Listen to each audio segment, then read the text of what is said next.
Hello मेरे प्रिय साथियों, आप सब कैसे हैं। आशा करता हूं जहां भी होंगे स्वस्थ और मस्त होंगे।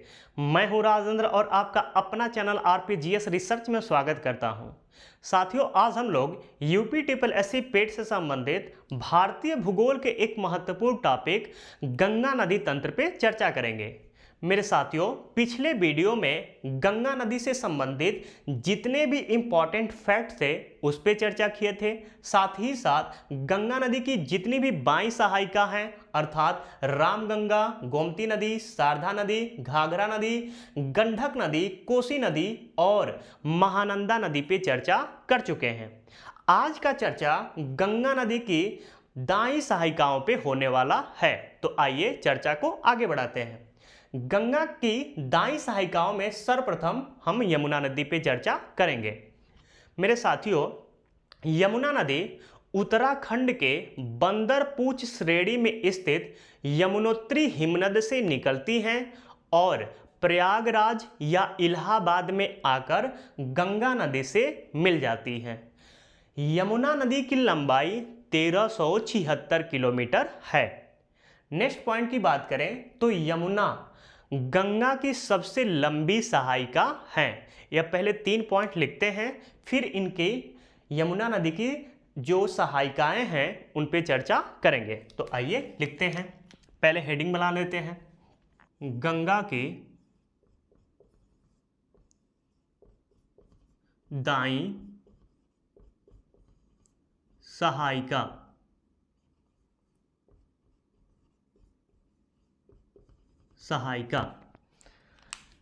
नेक्स्ट हमारा हेडिंग क्या रहेगा? पहला यमुना। यमुना पहला पॉइंट, यमुना नदी उत्तराखंड के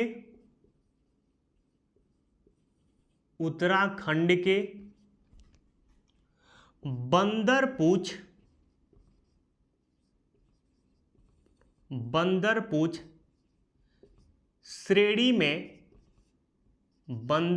श्रेणी में स्थित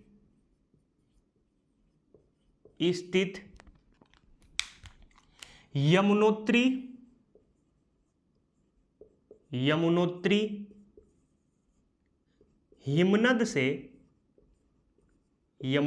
हिमनद से निकलती हैं और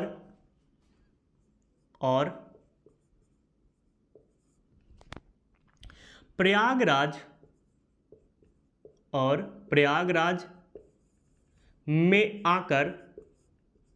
में आकर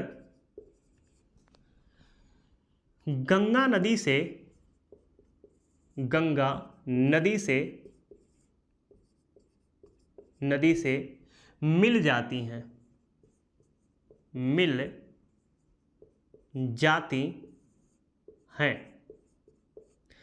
तो यमुना नदी कहां से निकलती हैं? उत्तराखंड के बंदरपूछ श्रेणी में स्थित यमुनोत्री हिमनद से निकलती हैं और कहां जाकर मिल जाती हैं? प्रयागराज को पुराना नाम इसका इलाहाबाद भी कहते हैं। प्रयागराज को इलाहाबाद भी कहते हैं, इलाहाबाद से पहले प्रयागराज भी कहते थे। तो पुराना नाम बदल के इलाहाबाद कर दिया गया। इलाहाबाद करके अब नया नाम क्या हो गया है? प्रयागराज। प्रयागराज में आकर गंगा नदी से मिल जाती हैं। इनकी लंबाई कितनी है यमुना नदी की? तो वह लिख लेते हैं। यमुना नदी की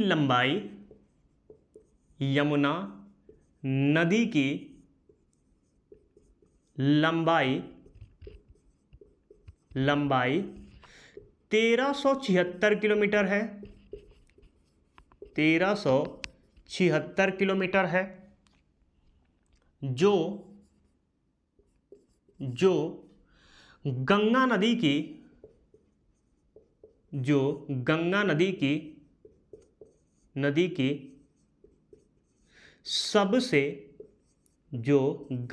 की सबसे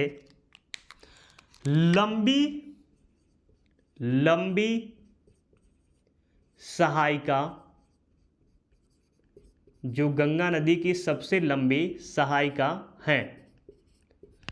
तो यदि आपसे कोई प्रश्न पूछता है या एग्जाम में प्रश्न आता है कि यह बताइए कि गंगा नदी की सबसे लंबी सहायिका कौन सी है, तो क्या हो जाएगा? यमुना। और पूछ दे यहाँ पे लंबी की जगह अगर बड़ी दे देता है, क्या दे देता है? बड़ी दे देता है कि गंगा नदी की सबसे बड़ी सहायिका कौन सी है, तो घाघरा हो जाएगा। ध्यान में रखिएगा, मैं पढ़ा चुका हूँ। लंबी पूछे तो यमुना और बड़ी पूछे तो क्या बताएंगे आप? घाघरा नदी को बताएंगे। यमुना की कुछ सहायिकाएं भी हैं, जैसे 22 सहायिकाओं में देखेंगे तो टोंस नदी है, हिंडन नदी है। यह दोनों जो आपकी नदी है पेपर के दृष्टि से इंपॉर्टेंट नहीं है, इसको बाद में पढ़ लिया जाएगा कभी। इंपॉर्टेंट आपकी दाई सहायिकाएं हैं, जैसे चंबल नदी, सिंध नदी, बेतवा नदी और केन नदी। यह इंपॉर्टेंट है आपके पेपर की दृष्टि से। तो आइए एक एक नदी को देखते हैं कि क्या इसमें इंपॉर्टेंट है। आइए देखते हैं। इसको मिटा देते हैं क्योंकि जगह नहीं है। पहला चंबल नदी। चंबल नदी यह किसकी सहायिका है? तो यमुना नदी की। तो बार बार नहीं लिखूंगा कि इसकी सहायिका है, सिंध यमुना की सहायिका है। आप लोग मैप से देख लीजिएगा, यह चित्र बना दिया हूं, आप इस चित्र को कॉपी में दर्शा सकते हैं। ठीक है, आइए अब चंबल नदी पे चर्चा करते हैं। मेरे साथियों, कहा जाता है कि यह विंध्यन श्रेणी में जानापाव क्षेत्र से, यह जानापाव क्षेत्र कहाँ पड़ता है? इंदौर के समीप महू, एक महू जगह है, वहीं पे जानापाव क्षेत्र पड़ता है। वहीं से यह नदी निकलती है, 3 राज्यों में प्रवाहित होती है। कौन कौन से? तो आपका पहला मध्य प्रदेश, दूसरा राजस्थान और तीसरा उत्तर प्रदेश। उत्तर प्रदेश में प्रवाहित होती है। इसके अतिरिक्त मेरे साथियों, यह चंबल जो नदी है यह इटावा के समीप, उत्तर प्रदेश में इटावा जिला है, उसी के समीप आपके जाकर यमुना नदी से मिल जाती है। इसके अतिरिक्त मेरे साथियों यदि हम बात करें तो मध्य प्रदेश में चंबल नदी पे गांधी सागर बांध स्थित है, जबकि राजस्थान में चंबल नदी पे 2 बांध है। पहला राणा प्रताप सागर बांध और दूसरा जवाहर सागर बांध स्थित है। मेरे साथियों, इसी नदी पे राष्ट्रीय चंबल वन्य जीव अभयारण्य स्थापित किया गया है और इस वन्य जीव अभयारण्य में आपके घड़ियाल को पाला जाता है और कछुआ को पाला जाता है। तो कभी पूछा जा सकता है कि कौन सा अभयारण्य में घड़ियालों का संरक्षण किया जाता है? तो राष्ट्रीय चंबल वन्य जीव अभयारण्य में घड़ियालों का संरक्षण किया जाता है। एकमात्र ऐसी नदी भारत में पाई जाती है जहाँ पे घड़ियालों का संरक्षण किया जाता है। अब यहाँ पे कछुओं का भी संरक्षण किया जाता है। तो कभी पूछा जा सकता है कि कछुआ का संरक्षण किस वन्य जीव अभयारण्य में किया जाता है? तभी हमारा जवाब क्या होगा? राष्ट्रीय चंबल वन्य जीव अभयारण्य होगा। मेरे साथियों, चंबल नदी कहा जाता है कि बीहड़ का भी निर्माण करती है।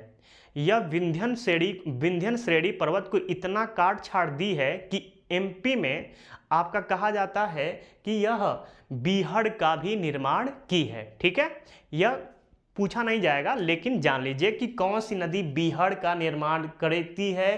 तो आपका चंबल नदी करती है। तो आइए इससे जितने भी इंपॉर्टेंट फैक्ट हैं लिख लेते हैं। यह विंध्यन श्रेणी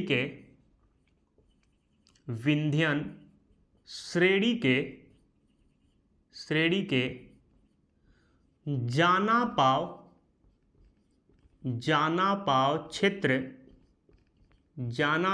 क्षेत्र ब्रैकेट में आप लिख लीजिएगा, इंदौर के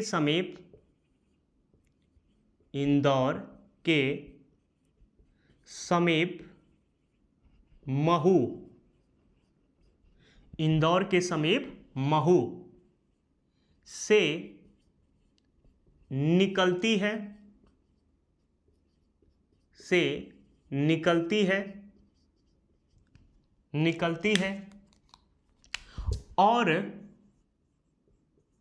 और मध्य प्रदेश, राजस्थान,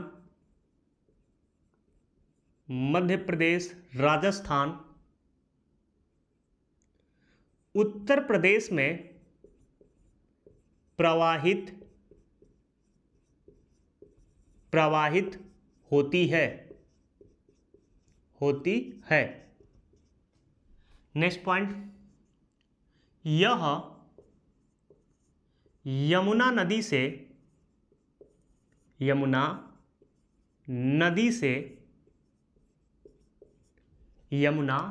से उत्तर प्रदेश के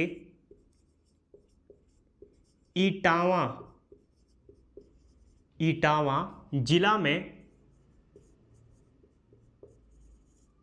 में मिल जाती हैं।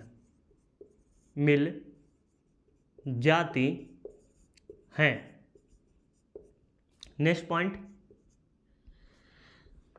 इस नदी पर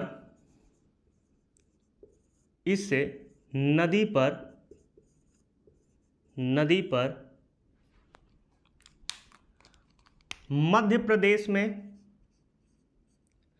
गाधी सागर बांध,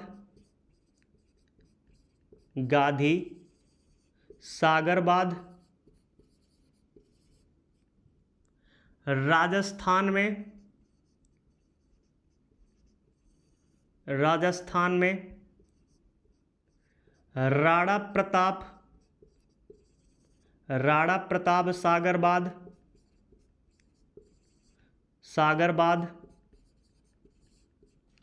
एक और बात है जवाहर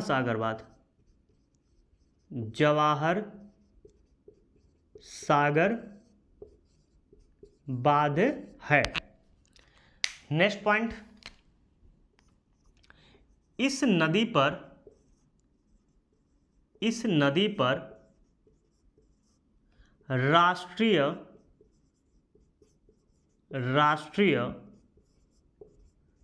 चंबल वन्यजीव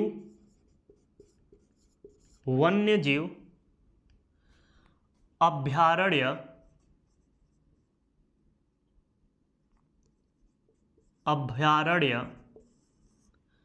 स्थापित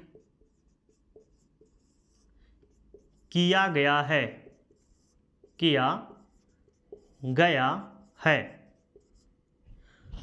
जहां घड़ियालों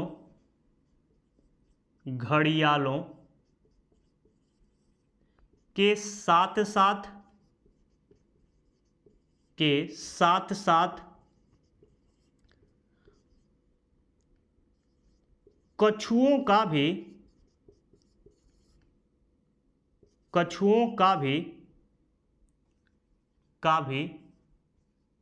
संरक्षण किया जाता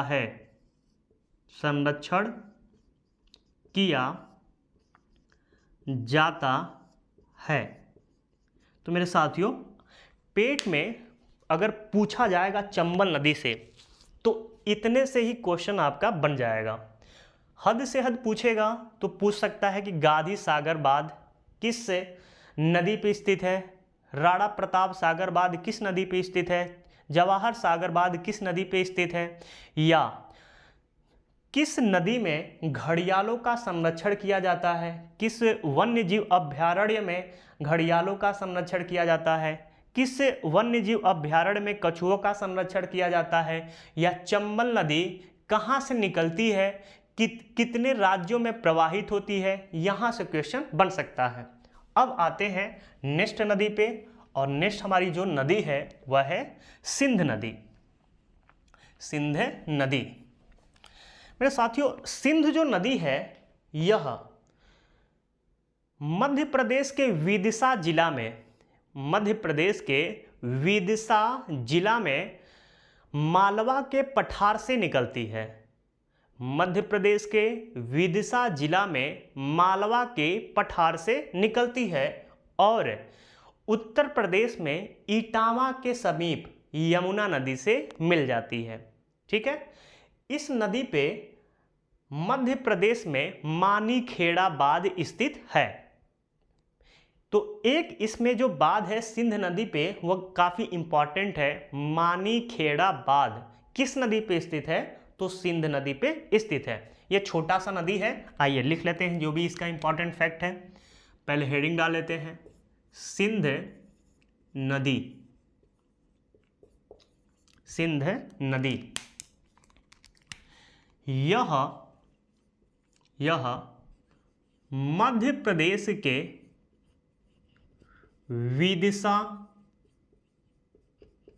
विदिशा जिले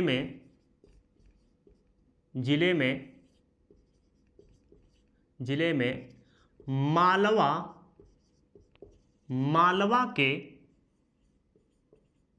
मालवा के पठार से निकलती है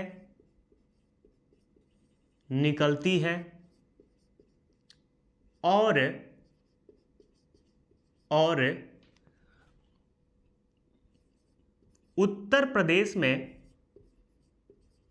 उत्तर प्रदेश के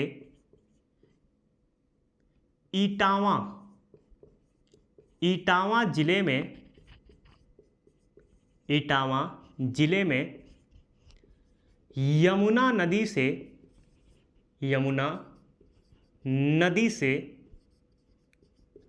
से मिल जाती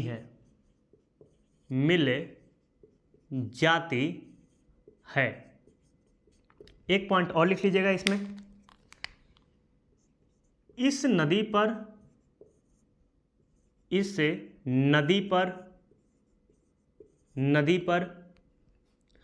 मध्य प्रदेश में एक बांध है, वो लिख लीजिएगा, मानीखेड़ा बांध स्थित है। तो कभी पूछा जा सकता है कि मानीखेड़ा बांध किस नदी पे स्थित है? सिंध नदी पे स्थित है। और सिंध नदी कहाँ से निकलती है? तो मध्य प्रदेश के विदिशा जिले में मालवा के पठार से निकलती है और इटावा जिले में आकर यमुना नदी से मिल जाती है। आइए अब चलते हैं बेतवा नदी पे। मेरे साथियों, बेतवा नदी विंध्यन श्रेणी में मध्य प्रदेश के रायसेन से निकलती है। कहाँ से निकलती है? विंध्यन श्रेणी में मध्य प्रदेश के रायसेन से निकलती है और यह उत्तर प्रदेश के हमीरपुर के पास यमुना नदी से मिल जाती है। इस पे भी कुछ बांध है। एमपी में इस पे एक बांध है जिसका नाम है राजघाट बांध और उत्तर प्रदेश में इस पे दो बांध है। पहले बांध का नाम है माता टीला बांध और दूसरे बांध का नाम है परीछा बांध। आइए लिख लेते हैं जो भी इसका इंपॉर्टेंट फैक्ट है। पहले सिंध नदी को मिटा लेते हैं क्योंकि जगह भाई कम है थोड़ा सा। आते हैं अब बेतवा नदी पे। हमारा नेक्स्ट हेडिंग क्या होगा? बेतवा नदी। बेतवा नदी उद्गम लिख लेते हैं। यह विंध्यन श्रेणी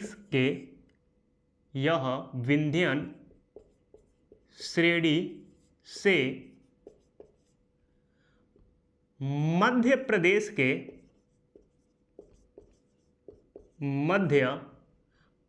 के रायसेन, ये ध्यान में दीजिएगा, रायसेन से निकलती है और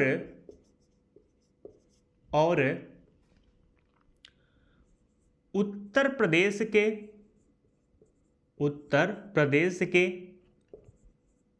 हमीरपुर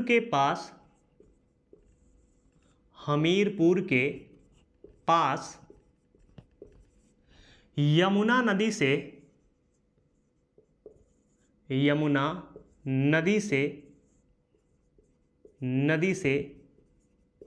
मिल जाती हैं।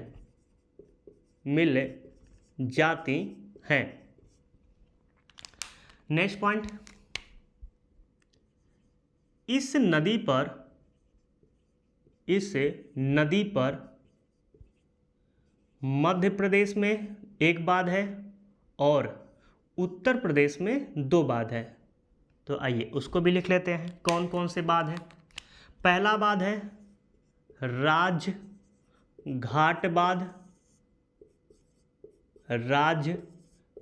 बांध, और उत्तर प्रदेश में माता टीला बांध। यह कई बार पूछा जा चुका है कि माता टीला बांध किस नदी पर स्थित है। माता टीला बांध, और दूसरा है परीछा बांध। ठीक है, अब आते हैं नेक्स्ट नदी पे। चंबल हो गया, सिंध हो गया, बेतवा हो गया, केन हो गया। मेरे साथियों, जो केन नदी है यह विंध्यन श्रेणी या कहीं कहीं आप कैमूर श्रेणी भी देंगे, तो विंध्यन श्रेणी का नाम उत्तर प्रदेश में कुछ अलग है, बिहार में कुछ अलग है। तो विंध्यन श्रेणी भी दे सकता है या कैमूर श्रेणी भी दे सकता है, दोनों का नाम एक ही है, इससे कन्फ्यूजन मत होइएगा। केन जो आपकी केन नदी है यह विंध्यन श्रेणी या कैमूर श्रेणी के मध्य प्रदेश के कटनी से निकलती है। कहाँ से? कटनी।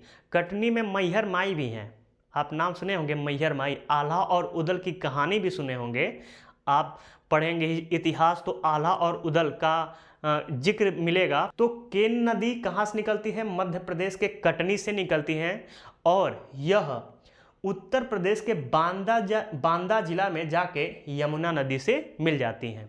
इनमें उतना इंपॉर्टेंट नहीं है, लिख लेते हैं इनको भी।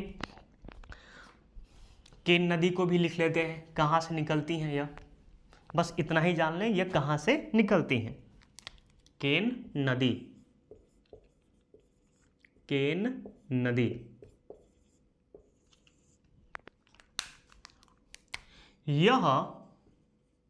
यह विंध्यन श्रेणी या कैमूर श्रेणी, विंध्यन श्रेणी या कैमूर श्रेणी से मध्य प्रदेश के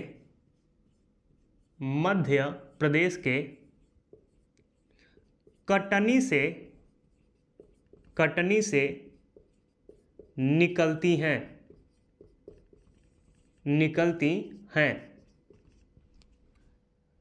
तो यह विंध्यन श्रेणी या कैमूर श्रेणी से मध्य प्रदेश के कहां से निकलती हैं? कटनी से निकलती हैं। नेक्स्ट पॉइंट, यह उत्तर प्रदेश के बांदा जिले में यमुना से मिल जाती हैं। बस अब आते हैं केन के बाद टोंस या तमसा। देखिए, टोंस या तमसा, एक यहाँ पे भी टोंस है, लेकिन इन्हें टोंस भी बोलते हैं या तमसा भी बोलते हैं। एक तमसा, जब आप उत्तर प्रदेश में मऊ में जाएंगे तो मऊ में भी तमसा नदी मिलेंगी। तो एक नाम से कई सारी नदियों का उल्लेख मिलता है, जिक्र मिलता है, तो इससे कभी घबराना नहीं है। या टोंस या तमसा अलग है या टोंस अलग है। ठीक है, यह जो टोंस या तमसा है यह विंध्यन श्रेणी या कैमूर श्रेणी से निकलती हैं, और यह उत्तर प्रदेश में प्रयागराज के समीप जाके गंगा नदी से मिल जाती हैं। बस इतना ही इनमें जानना है, तो इनको भी लिख लेते हैं। एक लाइन के ये भी हैं, टोंस या तमसा।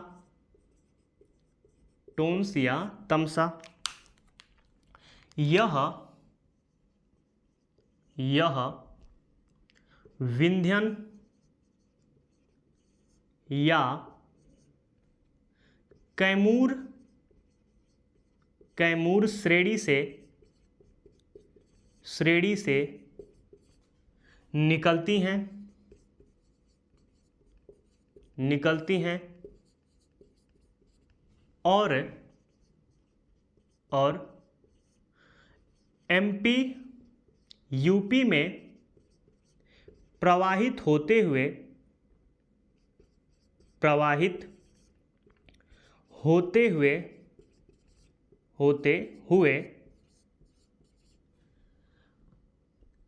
गंगा नदी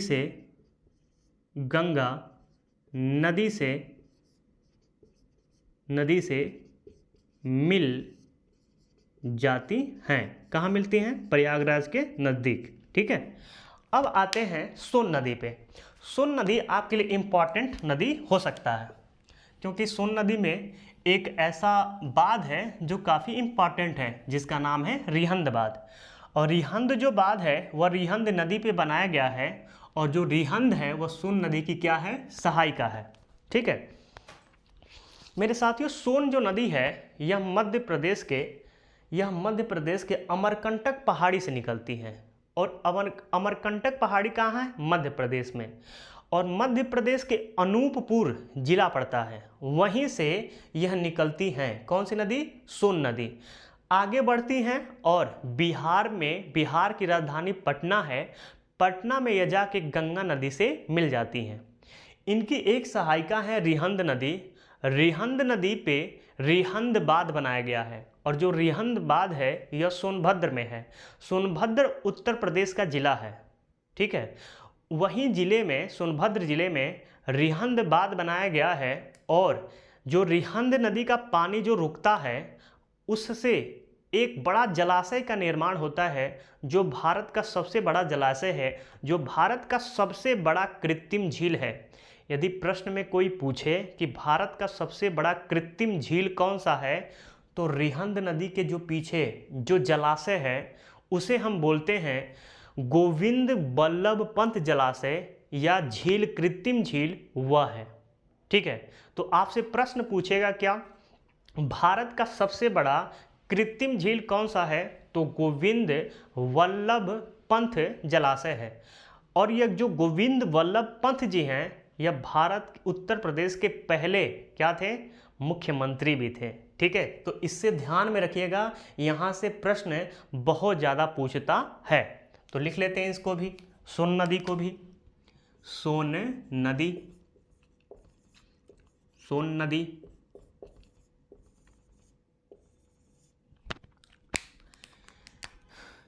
यह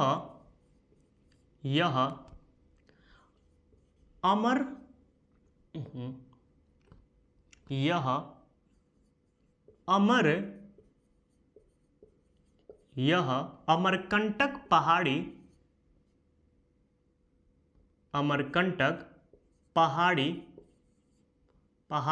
से मध्य प्रदेश के अनूपपुर, यह ध्यान रखिएगा, कहाँ से? अनूपपुर से निकलती हैं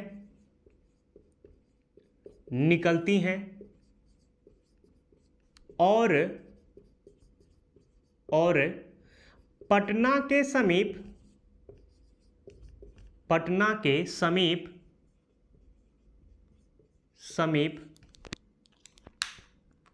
गंगा नदी से मिल जाती हैं।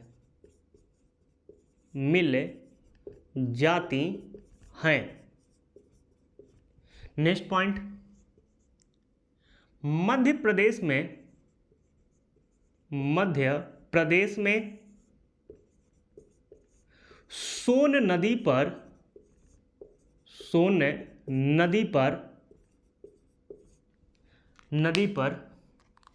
बाढ़ सागर,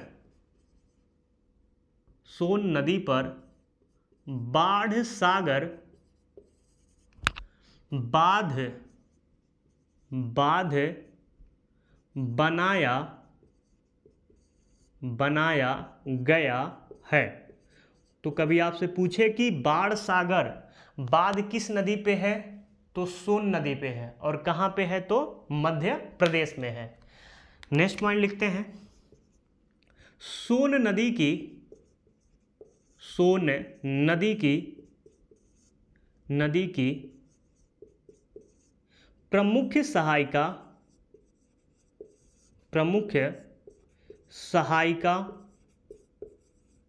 सहायिका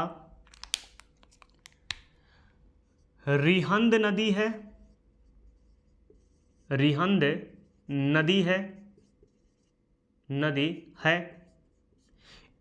अच्छा, रिहंद नदी का प्राचीन नाम रेणु या रेणुका भी मिलता है, तो इसको आप लिख लीजिएगा। रिहंद नदी का प्राचीन नाम क्या मिलता है, रेणु भी मिलता है या रेणुका भी मिलता है। ठीक है, लिखते हैं नेक्स्ट पॉइंट, रिहंद नदी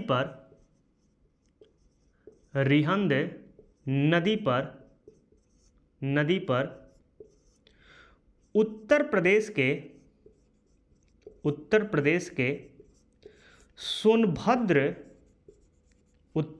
के सोनभद्र जिला में रिहंद बांध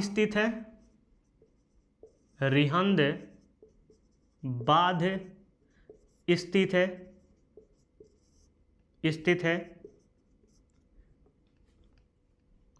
जिसका जलाशय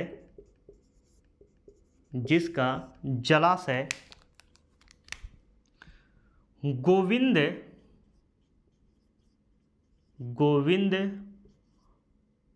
वल्लभ पंथ कहलाता है। जिसका जलाशय गोविंद वल्लभ पंथ कहलाता है, जो भारत का सबसे बड़ा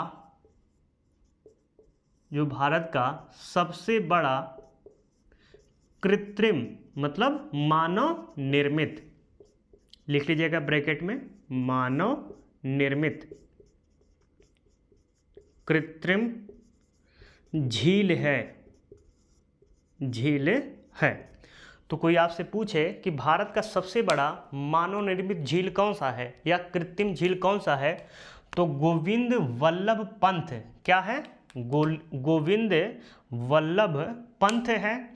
और यह किस नदी के द्वारा बनाया गया है, रिहंद नदी के द्वारा बनाया गया है। और कहाँ पे है, उत्तर प्रदेश के सोनभद्र जिले में है। ठीक है, सोन नदी कहाँ से निकलती है, तो यह अमरकंटक की पहाड़ियों में मध्य प्रदेश के अनूपपुर से निकलती है और पटना के समीप जाकर गंगा नदी से मिल जाती है। मध्य प्रदेश में इस पे कौन सा बांध है, बाण सागर बांध है। अब आते हैं आज के लास्ट नदी पर, जिसका नाम क्या है, दामोदर नदी। तो चलते हैं दामोदर नदी पे। मेरे साथियों, दामोदर जो नदी है यह छोटा नागपुर पठार से निकलती है। कहाँ से निकलती है, छोटा नागपुर पठार से निकलती है और यह भ्रंश घाटी में बहती है। ठीक है, तो कभी कभी पूछा जा सकता है कि निम्नलिखित में से कौन सी नदियाँ भ्रंश घाटी में बहती है, तो उसमें से एक दामोदर भी है। इसके अतिरिक्त जब हम प्रायद्वीपीय भारत की नदियों में को पढ़ेंगे तो नर्मदा नदी भी भ्रंश घाटी में ही बहती है, ताप्ती नदी भी भ्रंश घाटी में ही बहती है। कई सारी ऐसी नदियां हैं जो भ्रंश घाटी में बहती हैं, उसमें से एक दामोदर नदी भी है जो भ्रंश घाटी में बहती है। मेरे साथियों, दामोदर नदी को पश्चिम बंगाल का शोक कहा जाता था, अब नहीं कहा जाता है। ध्यान में रखिएगा, क्यों नहीं कहा जाता है, कुछ मिनटों में आपको पता चल जाएगा। तो दामोदर नदी को पश्चिम बंगाल का शोक कहा जाता था, है नहीं। जैसे आप कोसी नदी को बिहार का शोक कहते हैं और था में अंतर है, पहले कहा जाता था, अब नहीं कहा जाता है। सन 1948 में दामोदर घाटी निगम की स्थापना किया गया और यूएसए के टेनेसी घाटी परियोजना के तर्ज पर भारत का पहला बहुउद्देशीय परियोजना दामोदर नदी पर स्थापित किया गया और इस परियोजना के तर्ज के तहत दामोदर और इसकी सहायक नदियों पर बांध बनाए गए। इसकी सहायक नदियों में बराकर नदी पे 3 बांध बनाए गए। पहला तिलैया बांध, दूसरा मैथान बांध, तीसरा बाल पहाड़ी बांध। दामोदर नदी की एक सहायक कोनार नदी है, उस पे कोनार बांध बनाया गया, जबकि दामोदर नदी पे 2 बांध बनाए गए, एक तेनू बांध और दूसरा पंचेत बांध। यह कई बार पूछा गया है। जब मेरे साथियों बांध बना दिया जाता है तो नदियों की पानी हर रोक दिया जाता है।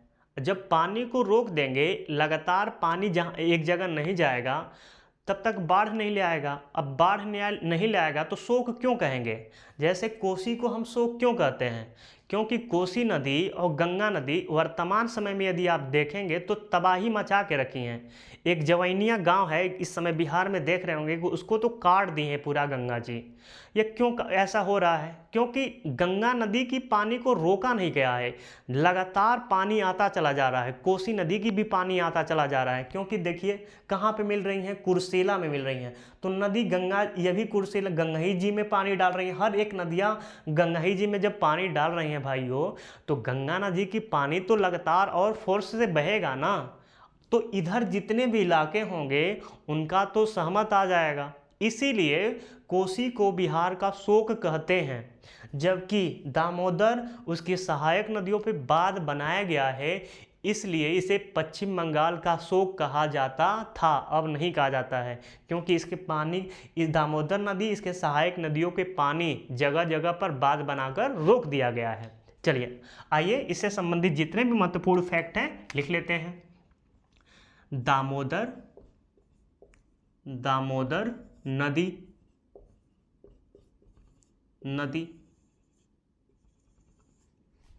यह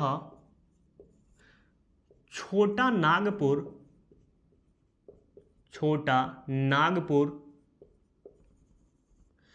पठार से निकलती हैं। यह छोटा नागपुर पठार से निकलती हैं। नेक्स्ट पॉइंट, यह भ्रंश घाटी में प्रवाहित होती हैं। यह भ्रंश घाटी में प्रवाहित होती हैं। तीसरा पॉइंट, दामोदर नदी को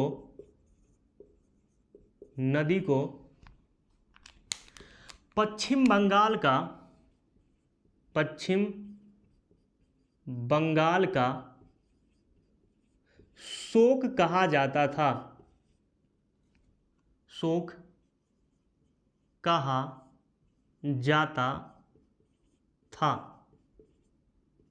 नेक्स्ट पॉइंट,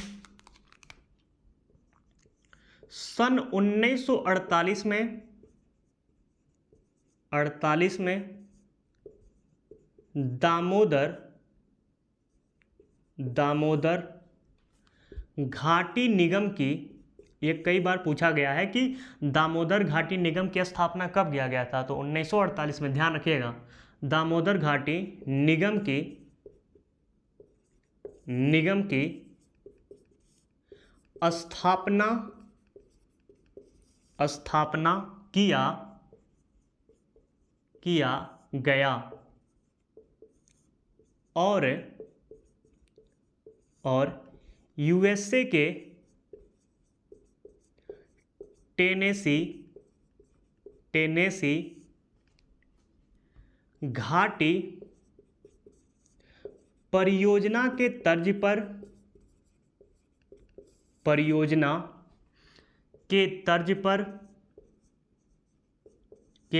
पर भारत का पहला बहुउद्देशीय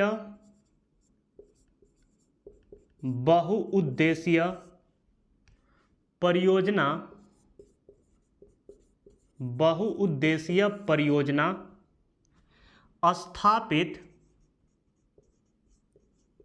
स्थापित किया गया। इस परियोजना के तर्ज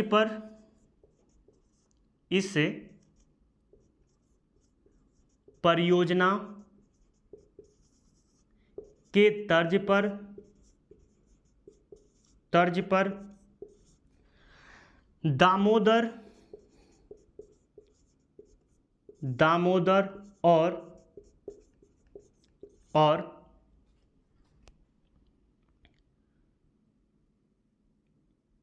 दामोदर की सहायक नदियों पर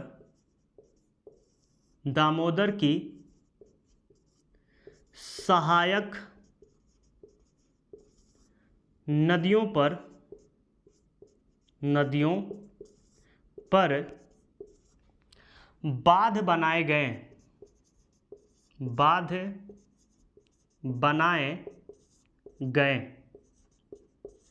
तो इस परियोजना के तर्ज पर मेरे साथियों बांध बनाए गए। ठीक है, अब देख लेते हैं। पहला, इसका एक दामोदर की सहायक है जो काफ़ी इसकी सबसे लंबी सहायक है, बराकर नदी। ये इंपॉर्टेंट है मेरे भैया, इसको लर्न कर लेना आप लोग। ठीक है, बराकर नदी, इस पे कौन कौन से बांध बनाए गए तो आइए लिख लेते हैं। पहला, तिलैया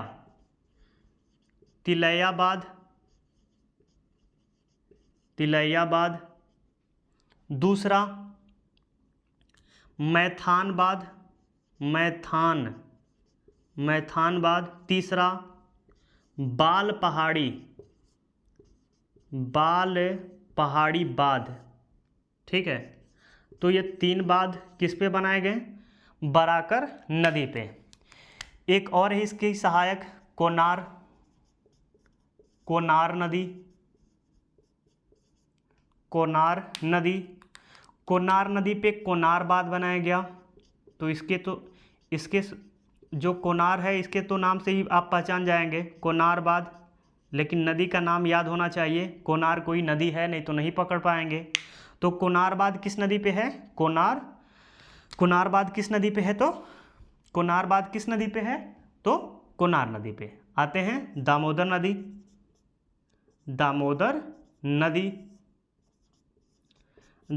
नदी पे मेरे साथियों 2 बांध बनाए गए हैं। पहला, पंचेत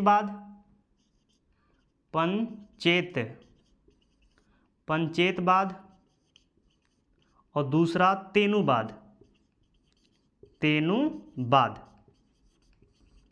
ठीक है, तो यह है दामोदर नदी।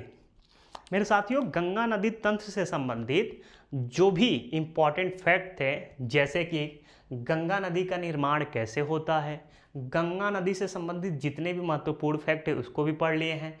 गंगा नदी की बाईं सहायिका और दाईं सहायिका पे चर्चा कर चुके हैं। मेरे साथियों, वीडियो कैसा लगा? यदि अच्छा लगा होगा तो लाइक करिएगा, वीडियो को ज़्यादा से ज़्यादा शेयर करिए। और जो मेरे मित्र अभी इस चैनल पे नए हैं, सभी मित्रों से निवेदन है कि इस चैनल को सब्सक्राइब भी कर लें। मिलते हैं नेक्स्ट वीडियो में।